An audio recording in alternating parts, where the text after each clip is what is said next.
There may be no more hated double team in America than the Koch brothers. When presidential candidate Bernie Sanders wants to shame the billionaire class, he invariably cites the Kochs. As he told the Congressional Hispanic Congress last year, when you have one family, the Koch brothers, worth some $85 billion, when this one extreme right-wing family will be spending some $900 million in this campaign cycle, which is more money than either the Democratic or Republican Party will be spending, my friends, you are not talking about democracy, you are talking about oligarchy, and that has got to change. And indeed, as the New York Times reported, by spending close to $1 billion on the upcoming election campaign, the Koch brothers' budget was on par with both parties' spending. The Koch brothers are a byword for corrupt, outsized political influence thanks to their tens of billions of dollars. With their business empire, Koch Industries, their extensive range of philanthropic concerns, their right-wing media influence, their anti-climate science activism, and their funding for Tea Party organizations, a complex described by the liberal website Think Progress as a coctopus, they are hate figures for every progressive in the United States. In fact, there are 4 Koch brothers, all progeny of the billionaire Fred Koch, who made his fortune by developing a new refinement method for heavy oil. The reason we only tend to hear about 2 of them, Charles and David, is because they are literally, as Lenin once said of the capitalist class, a band of warring brothers. Daniel Schulman relates the extraordinary background in a piece for the left-wing magazine Mother Jones, Koch versus Koch. The brothers had inherited and run Koch Industries together, but amid mutual rivalry and plotting, they litigated against one another until finally 2 of the brothers were driven out of the family firm, leaving only Charles and David in charge of Koch Industries and its associated concerns. With this streak of property-obsessed ruthlessness guiding them, the Koch brothers have sought to use their fortune to change American politics. One of the major purposes of the Koch brothers, as Sean McKelvey reports for Al Jazeera America, is to organize business resistance to climate science. The Scientific American provides details in their article, Dark Money Funds Climate Change Denial Effort, reporting on Drexel University's study of climate denial and its funding. It points out that whereas the Koch brothers, along with industry allies like ExxonMobil, had previously funded climate denial lobbying directly, all such money now flows to denial organization from Donors Trust, a donor-directed foundation whose funders cannot be traced. Behind this effort are the Koch's industrial interests. As Bill McKibben writes in the New York Review of Books, Charles constantly disparaged government regulations as socialistic, perhaps because they were costing him money. Not nearly as much money as the polluting plants were making him, but enough to sting. In 2000, for instance, Koch Industries paid what was then the largest fine in history, $30 million, for violating the Clean Water Act. In 2012, they were listed as the largest producer of toxic waste in the nation. Intriguingly, despite being what some would call a liberal newspaper, the Washington Post has been willing to provide the Kochs with friendly coverage to air their views on this subject in a fluff interview headlined, Charles Koch on the 2016 race, climate change and whether he has too much power. In it, Charles Koch was able to say without contradiction or challenge, there has been warming. The CO2 goes up. The CO2 has probably contributed to that. But they say it's going to be catastrophic. There is no evidence to that. This claim was, as Graham Redfern wrote for The Guardian in a piece suggesting Koch doesn't get the science, absolutely untrue and refuted by leading climate scientists. There are some media outlets, however, who are powerfully impressed by the Koch's philanthropic record. In 2008, Bloomberg Business named Charles Koch among its top 50 givers. Why are the Koch brothers so interested in philanthropy? By David Koch's own account, he had been converted to the cause after surviving a plane crash in 1991, whereupon he felt the good Lord was sitting on my shoulder and that he helped save my life because he wanted me to do good works. But apart from funding their own personal interests in the arts, a crucial part of what the Koch brothers do, as with all wealthy and far-sighted capitalists, is to cultivate the ideologies justifying their accumulation of wealth.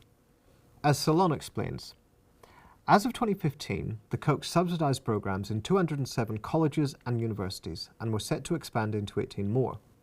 At Florida State, one student reported that the new introductory economics course included lessons that sweatshop labor wasn't bad and climate change wasn't caused by humans and it isn't a big issue. Beyond working through their foundations to influence the academia, they were also able to penetrate well into the mass media. Denise Robbins writes for Alternet that a new book exposes the Koch brothers' guide to infiltrating the media. In a review of Jane Mayer's expose of the Koch's dark money, the hidden history of the billionaires behind the rise of the radical right, it is reported that a key think tank originating with the brothers ended up providing far-right television host Glenn Beck with his content.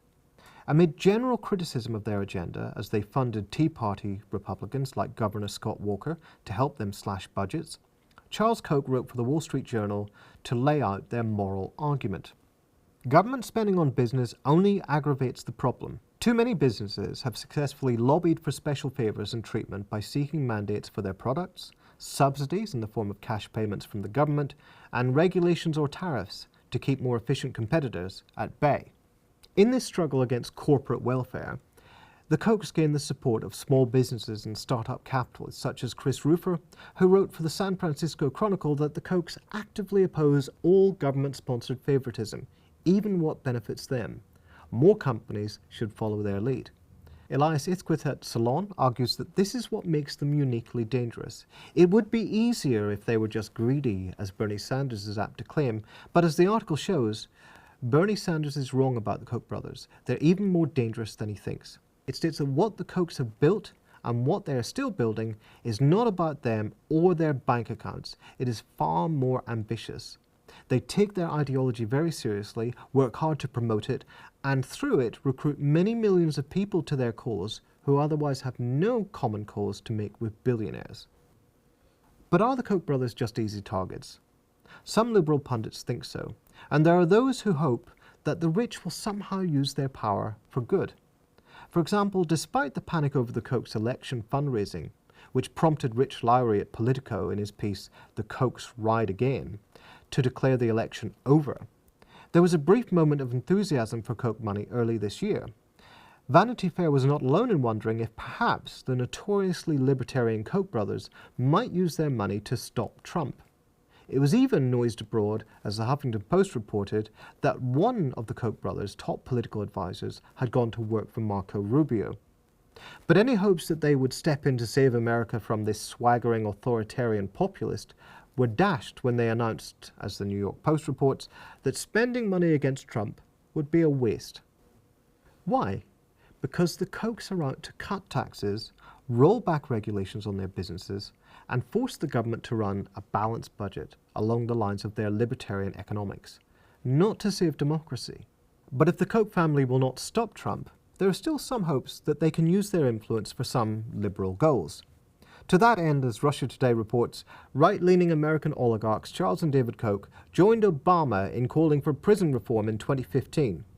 Tim Mack at the Daily Beast claimed that their demands for more support for public defenders and ending sentence disparities that hurt the poor and people of color were a counterintuitive push for the brothers. Not everyone is convinced by this soft sell. Molly Ball at The Atlantic magazine questions whether the Koch brothers really care about criminal justice reform and gives an entirely different picture. Critics such as Robert Greenwald, director of the documentary Koch brothers Exposed, suspect that they push to roll back the criminal code is really just the brothers' deregulatory agenda by another name.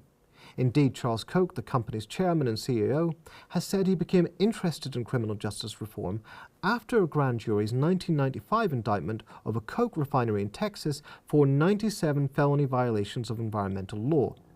But there are other ways in which it might be too simple to attack the Koch brothers.